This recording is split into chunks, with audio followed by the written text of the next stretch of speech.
Día 151. Arrancamos un nuevo día de lectura de la Biblia, de la palabra de Dios, y que Dios nos ayude, que su Espíritu sople vida a través de su palabra en nosotros y podamos recibir en este día lo que Dios tiene para nosotros. Te animo que ahí, donde sea que te encuentres, le digas: yo en este día, Padre, quiero recibir a través de tu palabra lo que tienes preparado para mí. Amén. Que Dios nos hable en este día 151. Seguimos viendo la vida del tercer monarca de Israel. El primero fue Saúl, el segundo fue David y el tercero fue Salomón. Y es específicamente a Salomón el que estamos viendo. Ayer vimos que Salomón construyó el templo y hoy, en este día 151, vamos a ver que Salomón sigue construyendo otras cosas, en este caso su palacio.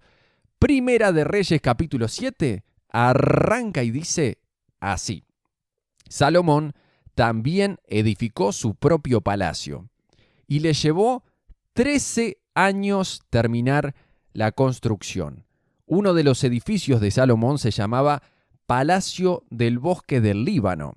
Medía 46 metros de largo, 23 metros de ancho y 14 metros de alto. Había 4 filas de columnas de cedro sobre las cuales se apoyaban grandes vigas también de cedro. El techo del salón era de cedro.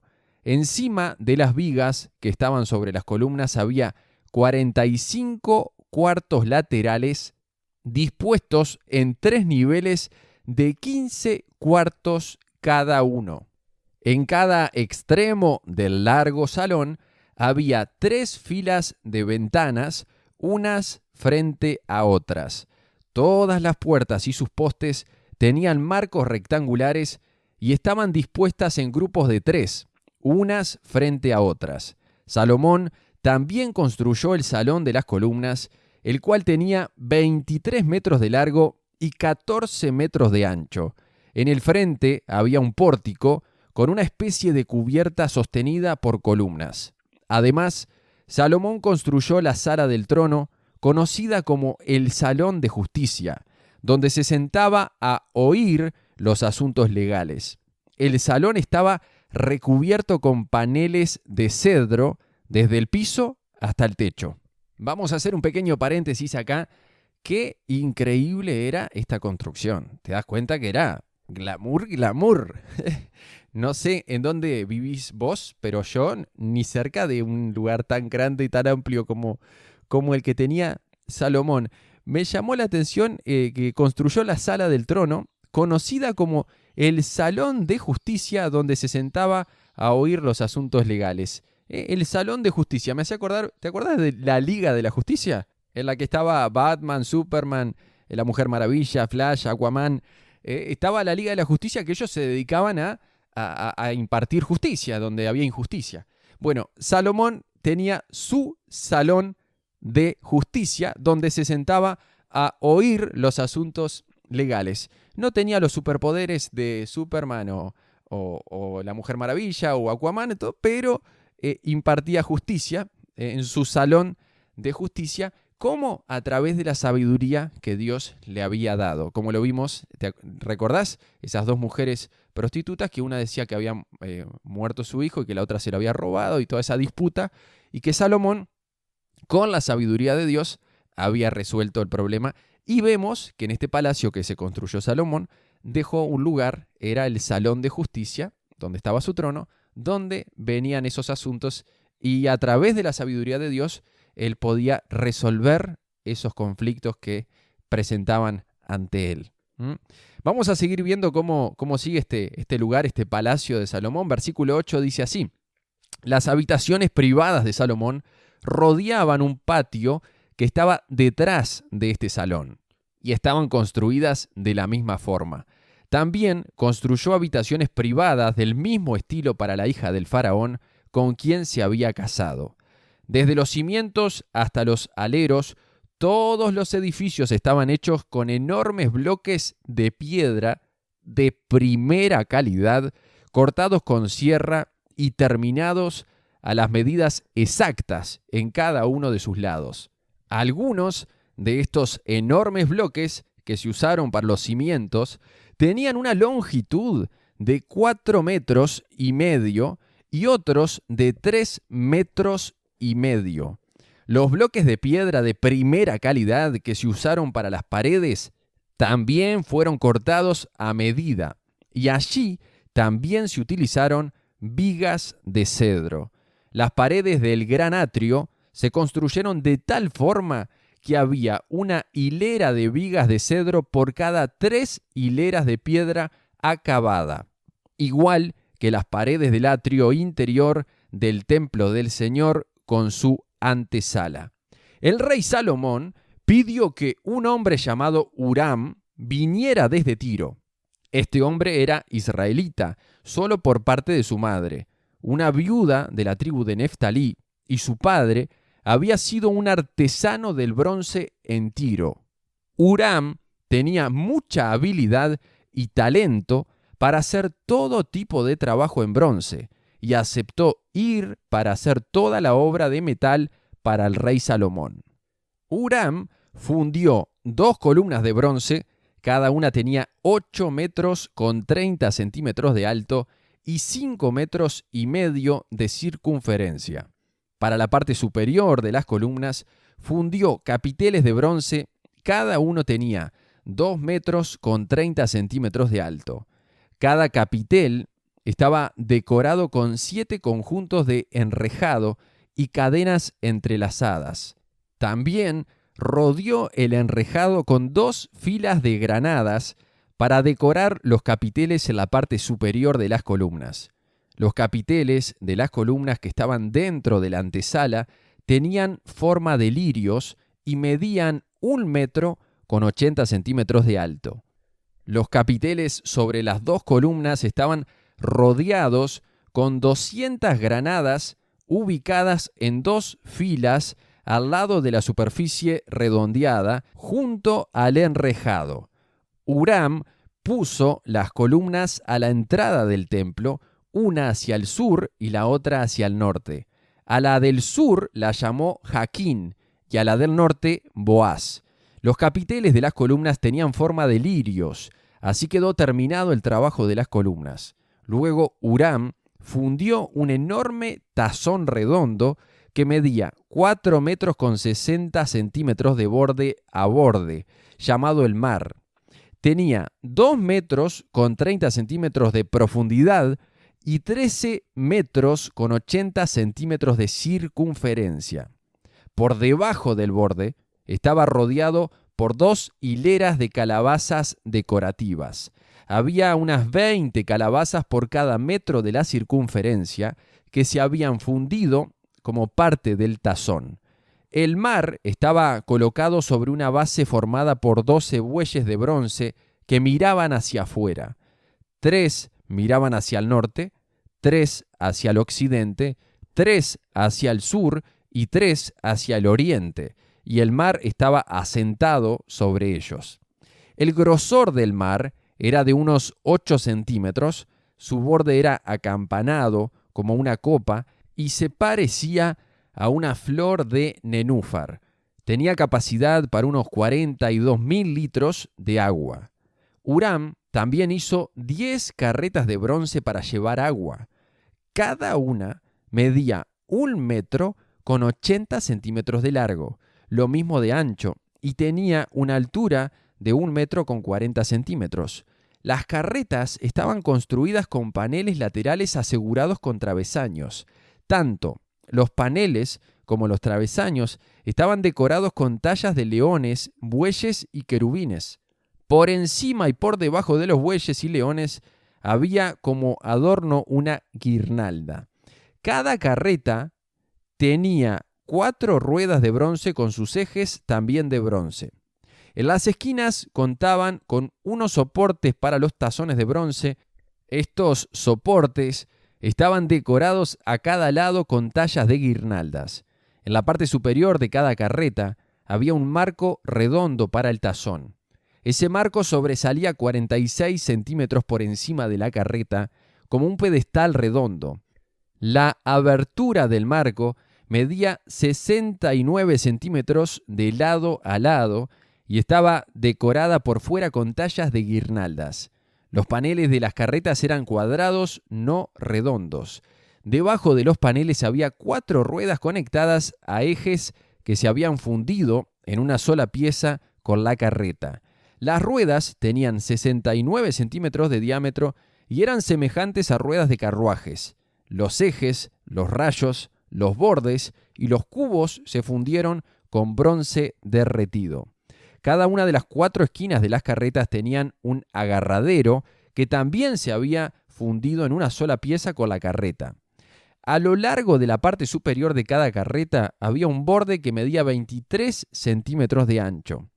Los soportes de las esquinas y los paneles laterales se fundieron en unidad en una sola pieza con la carreta. Los paneles y los soportes de las esquinas estaban decorados con tallas de querubines, leones y palmeras, colocados según el espacio disponible, y había guirnaldas por todos lados.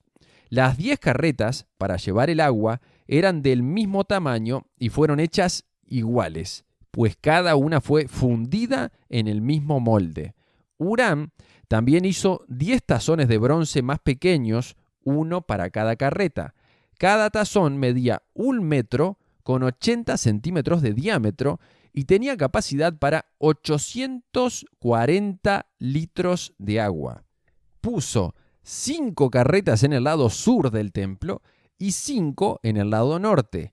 El gran tazón de bronce llamado el Mar fue ubicado cerca de la esquina suroriental del templo.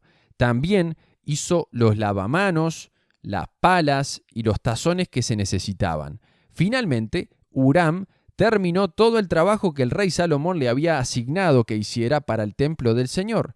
Las 2 columnas, los 2 capiteles con forma de tazón en la parte superior de las columnas, las 2 redes de cadenas entrelazadas que decoraban los capiteles, las 400 granadas que colgaban de las cadenas sobre los capiteles, 2 filas de granadas por cada red de cadenas que decoraba los capiteles sobre las columnas, las 10 carretas para llevar agua que sostenían los 10 tazones, el mar y los 12 bueyes que lo sostenían, y los recipientes para la ceniza, las palas y los tazones.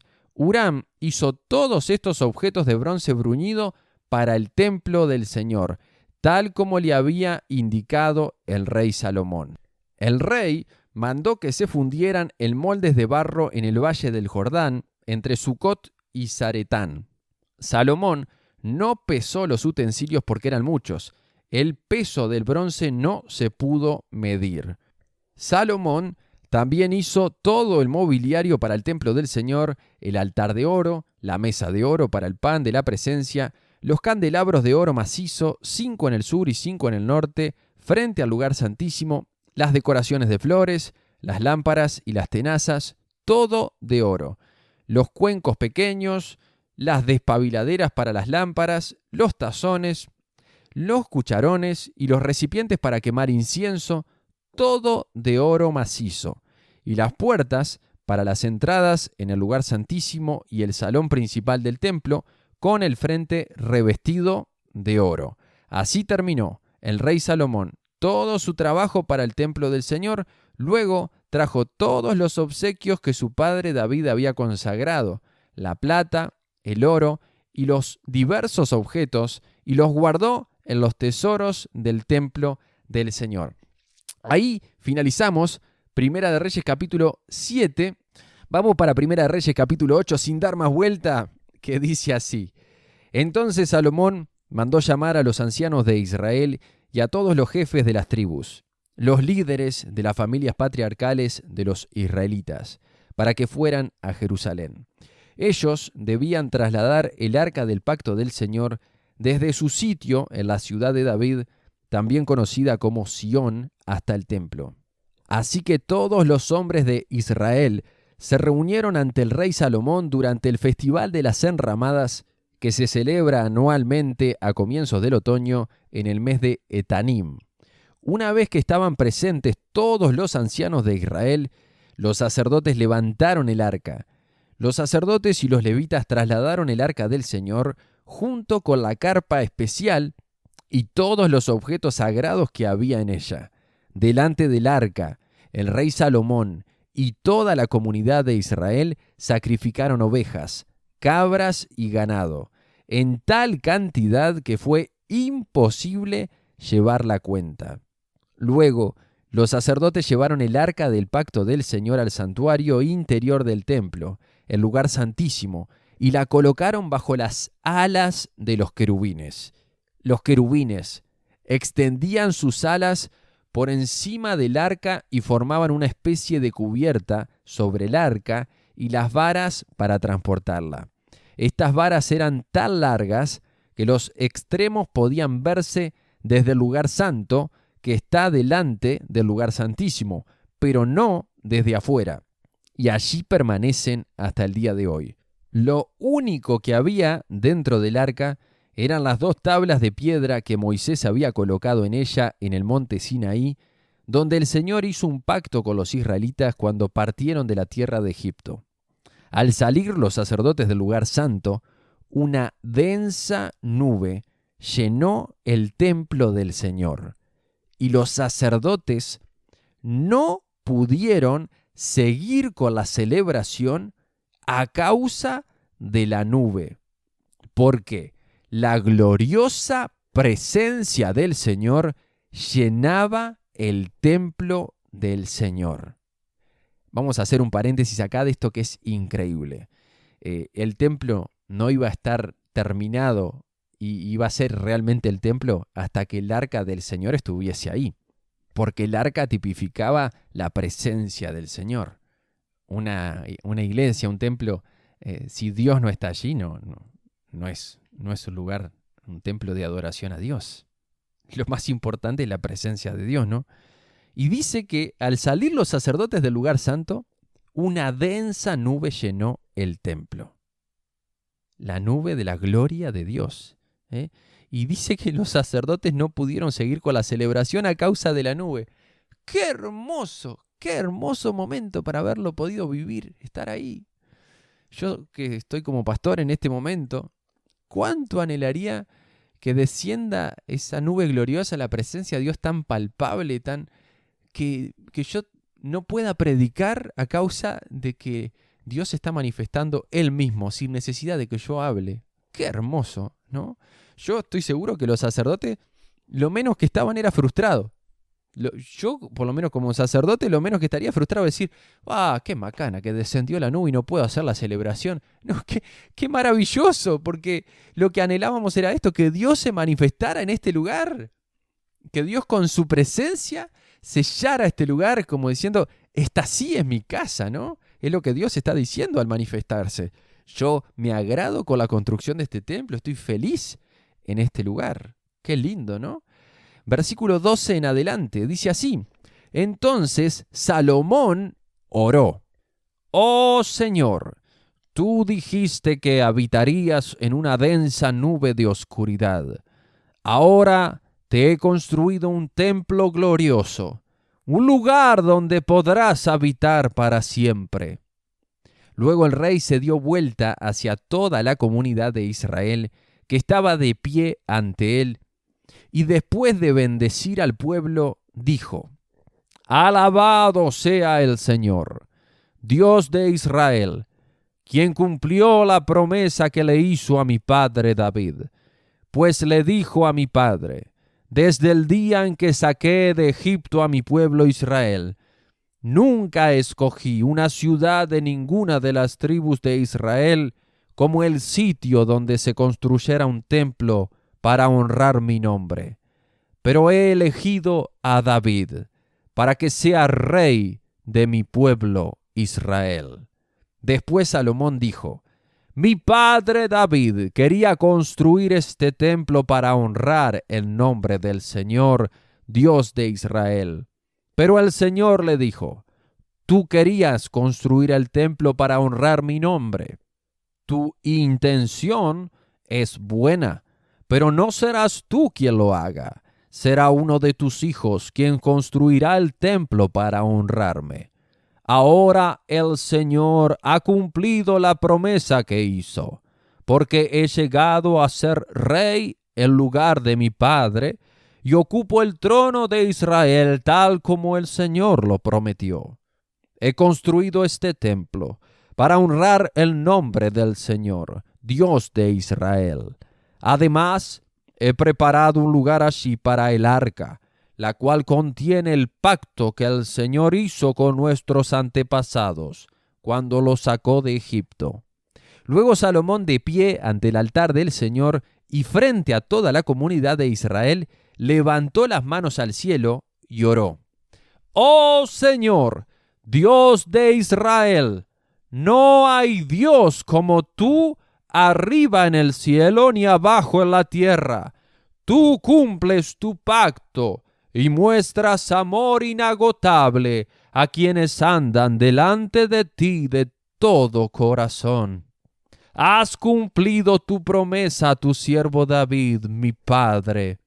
Pronunciaste esa promesa con tu boca y hoy la has cumplido con tus propias manos. Ahora, oh Señor, Dios de Israel, lleva a cabo la otra promesa que le hiciste a tu siervo David, mi padre, cuando le dijiste: si tus descendientes cuidan su comportamiento y me siguen con fidelidad, así como tú lo has hecho, siempre habrá uno de ellos sentado en el trono de Israel. Ahora, oh Dios de Israel, cumple esta promesa que le hiciste a tu siervo David, mi padre. Pero, ¿es realmente posible que Dios habite en la tierra?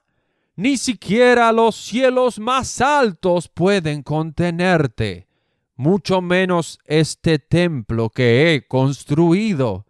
Sin embargo, escucha mi oración y mi súplica, oh Señor mi Dios. Oye el clamor y la oración que tu siervo te eleva hoy. Que noche y día tus ojos estén sobre este templo, este lugar del cual tú has dicho mi nombre estará allí. Que siempre oigas las oraciones que elevo hacia este lugar, que atiendas las peticiones humildes y fervientes de mi parte y de tu pueblo Israel cuando oremos hacia este lugar. Sí, óyenos desde el cielo donde tú vives, y cuando nos escuches, perdona. Si alguien agravia a otra persona y se le exige que haga juramento de inocencia ante tu altar en este templo, oye entonces desde el cielo y juzga entre tus siervos, entre el acusador y el acusado. Castiga al culpable según su merecido y absuelve al inocente debido a su inocencia. Si tu pueblo Israel cae derrotado ante sus enemigos por haber pecado contra ti, pero luego vuelve a ti y reconoce tu nombre y eleva oraciones a ti en este templo, oye entonces desde el cielo y perdona el pecado de tu pueblo Israel, y hazlo volver a esta tierra que diste a sus antepasados. Si los cielos se cierran y no hay lluvia porque tu pueblo ha pecado contra ti, y si luego ellos oran hacia este templo y reconocen tu nombre y se apartan de sus pecados porque tú los has castigado, oye entonces desde el cielo y perdona los pecados de tus siervos, tu pueblo Israel. Enséñales a seguir el camino correcto y envía lluvia sobre tu tierra, la tierra que diste a tu pueblo como su preciada posesión. Si hay hambre en la tierra, o pestes o plagas en los cultivos, o ataques de langostas u orugas, o si los enemigos de tu pueblo invaden el territorio y sitian las ciudades, cualquiera sea el desastre o la enfermedad que ocurra, si luego tu pueblo Israel ora por sus dificultades con las manos levantadas hacia este templo, oye entonces desde el cielo donde vives y perdona. Haz con tu pueblo según merecen sus acciones, porque solo tú conoces el corazón de cada ser humano. Entonces ellos te temerán mientras vivan en la tierra que diste a nuestros antepasados. En el futuro, los extranjeros que no pertenezcan a tu pueblo Israel oirán de ti.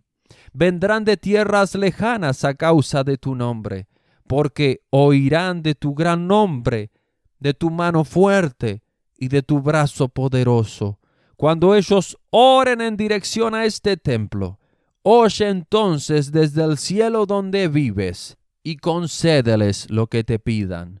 De esa forma, todos los habitantes de la tierra llegarán a conocerte y a temerte, igual que tu pueblo Israel. También sabrán que este templo que he construido honra tu nombre. Si tu pueblo sale a donde tú lo envías a luchar contra sus enemigos, y si ora al Señor en dirección a esta ciudad que has escogido, y hacia este templo que yo he construido para honrar tu nombre, oye entonces desde el cielo sus oraciones y defiende su causa. Si ellos pecan contra ti, ¿y quién nunca ha pecado? Tal vez te enojes con ellos y permitas que sus enemigos los conquisten y los lleven cautivos a su tierra, ya sea cerca o lejos. Sin embargo, tal vez en esa tierra donde estén desterrados, se vuelven a ti arrepentidos y oren así: hemos pecado, hemos hecho lo malo y hemos actuado de manera perversa.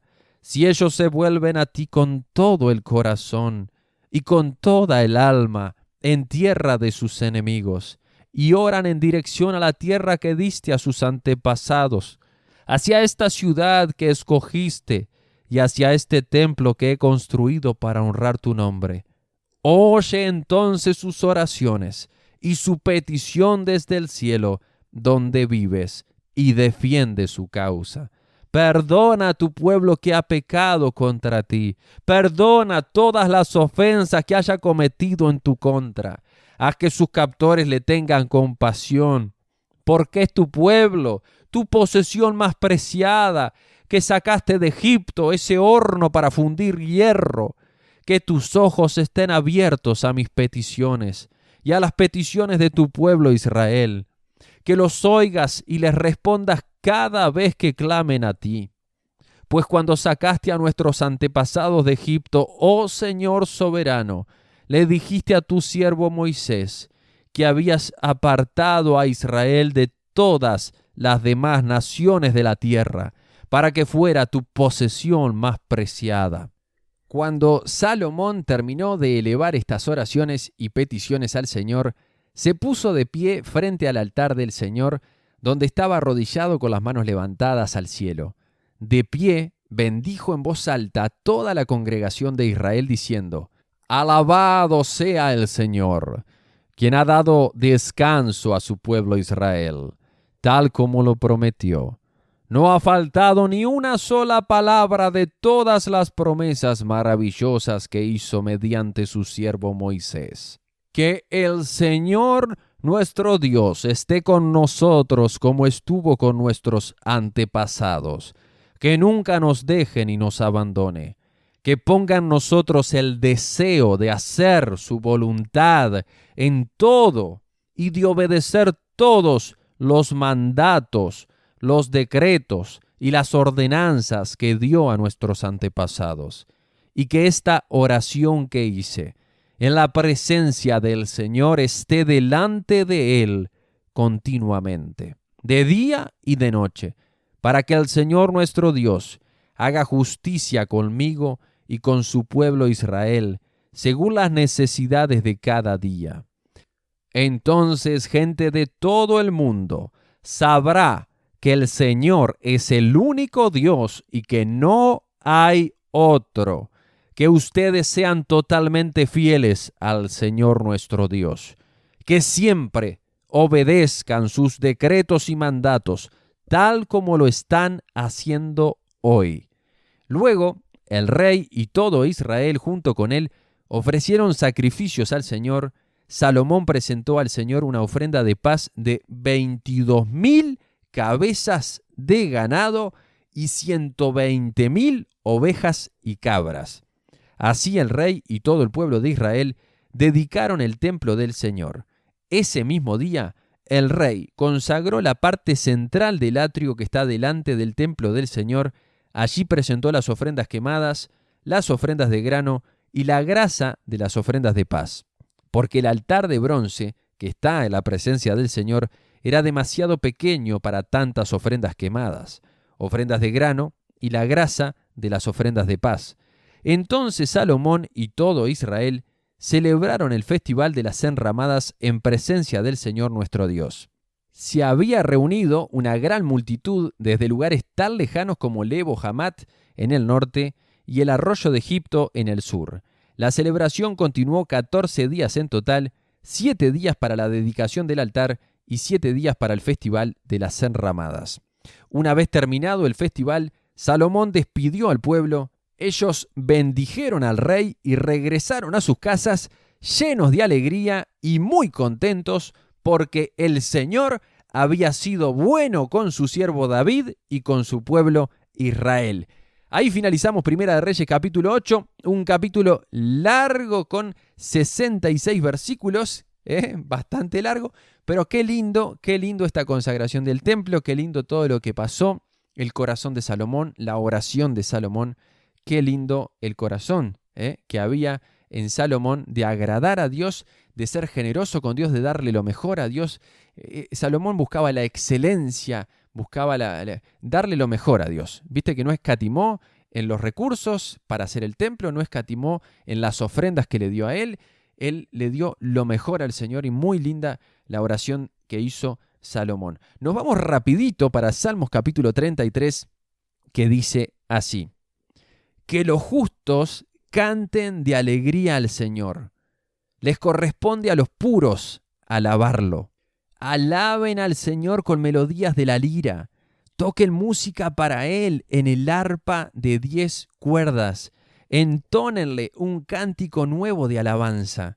Toquen el arpa con destreza y canten con alegría, pues la palabra del Señor es verdadera y podemos confiar en todo lo que Él hace. Él ama lo que es justo y bueno. El amor inagotable del Señor llena la tierra. El Señor tan solo habló y los cielos fueron creados. Sopló la palabra y nacieron todas las estrellas. Asignó los límites al mar y encerró los océanos en enormes depósitos. Que todo el mundo tema al Señor y todos estén ante Él con temor reverente. Pues cuando habló, el mundo comenzó a existir. Apareció por orden del Señor. El Señor frustra los planes de las naciones y hace fracasar todas sus intrigas. Pero los planes del Señor se mantienen firmes para siempre. Sus propósitos nunca serán frustrados. ¡Qué alegría para la nación cuyo Dios es el Señor, cuyo pueblo Él eligió como herencia! El Señor mira desde el cielo y ve a toda la raza humana. Desde su trono observa a todos los que viven en la tierra. Él hizo el corazón de ellos, así que entiende todo lo que hacen. El ejército mejor equipado no puede salvar a un rey, ni una gran fuerza es suficiente para salvar a un guerrero. No confíes en tu caballo de guerra para obtener la victoria. Por mucha fuerza que tenga, no te puede salvar. Pero el Señor vela por los que le temen, por aquellos que confían en su amor inagotable. Los rescata de la muerte y los mantiene con vida en tiempos de hambre. Nosotros ponemos nuestra esperanza en el Señor. Él es nuestra ayuda y nuestro escudo. En Él se alegra nuestro corazón, porque confiamos en su santo nombre. Que tu amor inagotable nos rodee, Señor, porque solo en ti está nuestra esperanza. Ahí finalizamos el Salmo 33. Qué hermoso estos versículos que he leído. Maravilloso. Y el final, que tu amor inagotable nos rodee, Señor, porque en ti está nuestra esperanza. Qué lindo. Vamos rapidito para Salmos 34, que dice así. Salmo de David acerca de cuando se hizo pasar por loco frente a Abimelec, quien lo echó de su presencia. Alabaré al Señor en todo tiempo, a cada momento pronunciaré sus alabanzas. Solo en el Señor me jactaré. Que todos los indefensos cobren ánimo. Vengan, hablemos de las grandezas del Señor. Exaltemos juntos su nombre. Oré al Señor y Él me respondió. Me libró de todos mis temores. Los que buscan su ayuda estarán radiantes de alegría. Ninguna sombra de vergüenza les oscurecerá el rostro. En mi desesperación oré, y el Señor me escuchó. Me salvó de todas mis dificultades, pues el ángel del Señor es un guardián.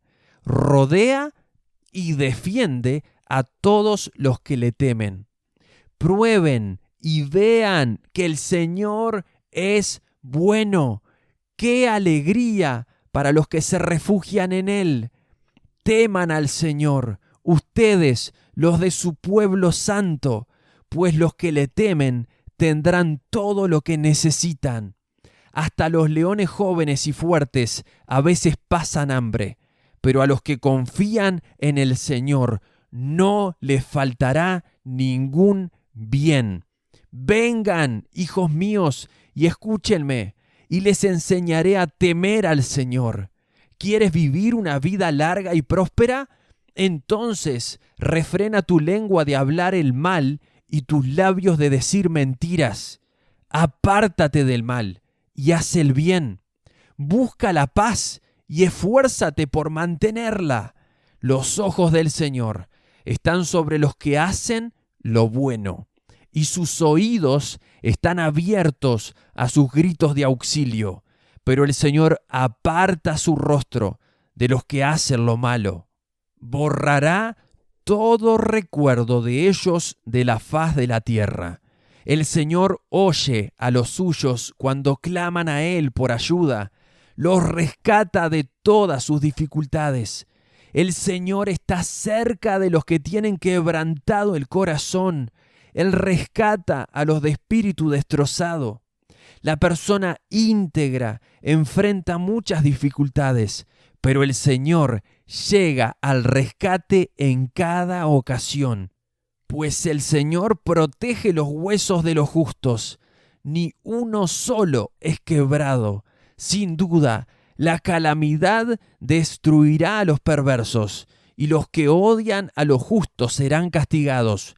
Pero el Señor redimirá a los que le sirven. Ninguno que se refugie en Él será condenado. Ahí finalizamos el Salmo capítulo 34. Qué maravilloso este final. Ninguno que se refugie en Él será condenado. En el libro de Romanos dice que ninguna condenación hay para el que está en Cristo Jesús. No hay condenación, ninguna para los que nos refugiamos en Cristo Jesús, en la sangre, en la obra de la cruz, en su sacrificio, en lo que Él terminó, en ese consumado es. Los que creemos en Él, en Jesús, no tenemos ninguna condenación. Ninguna. Eso es maravilloso. Es maravilloso. Disfruta de eso. Si estás refugiado en Jesús, ninguna condenación hay para ti. Un abrazo grande. Que Dios te bendiga.